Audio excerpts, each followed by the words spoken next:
என்னது blue pen use பண்ணக்கூடாது அப்படின்னா 2025 போலீஸ் எக்ஸாம் வந்து வர நவம்பர் 9 வந்து கண்டக்ட் பண்ணுறாங்க. ஸோ அந்த எக்ஸாமில் பார்த்தீங்கன்னா இதுக்கு முன்னாடி டிஎன்எஸ்ஆர்பி வந்து பென் பற்றி சொன்னதில்லை. அதாவது நம்ம ப்ளூ பென்னும் யூஸ் பண்ணலாம், பிளாக் பென்னும் யூஸ் பண்ணலாம். பட் இந்த எக்ஸாமுக்கு அவங்க ஸ்ட்ரிக்டாக சொல்லிட்டாங்க, கருமை நிற பந்து முனை பேனா மட்டுமே பயன்படுத்த வேண்டும் அப்படின்னு சொல்லியிருக்காங்க. அதாவது பிளாக் பால் பாயிண்ட் பென் மட்டும்தான் யூஸ் பண்ணணும், ப்ளூ யூஸ் பண்ணக்கூடாது. அதுக்காக தான் இந்த வீடியோ. ஸோ உங்கள் ஃப்ரெண்ட்ஸ் யாராவது எக்ஸாம் எழுதுறாங்க அப்படின்னா அவங்களுக்கு தெரியலை அப்படின்னா அதை சொல்லிடுங்க.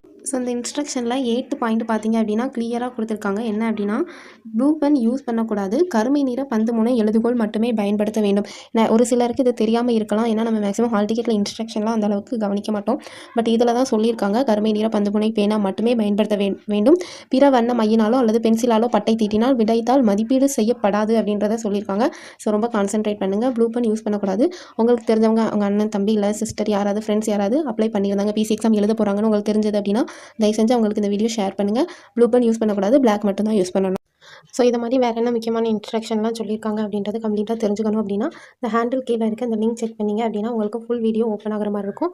ஸோ இதில் எல்லா டீட்டெயிலுமே கம்ப்ளீட்டாக சொல்லியிருக்காங்க. ஸோ அதை பார்த்து தெரிஞ்சு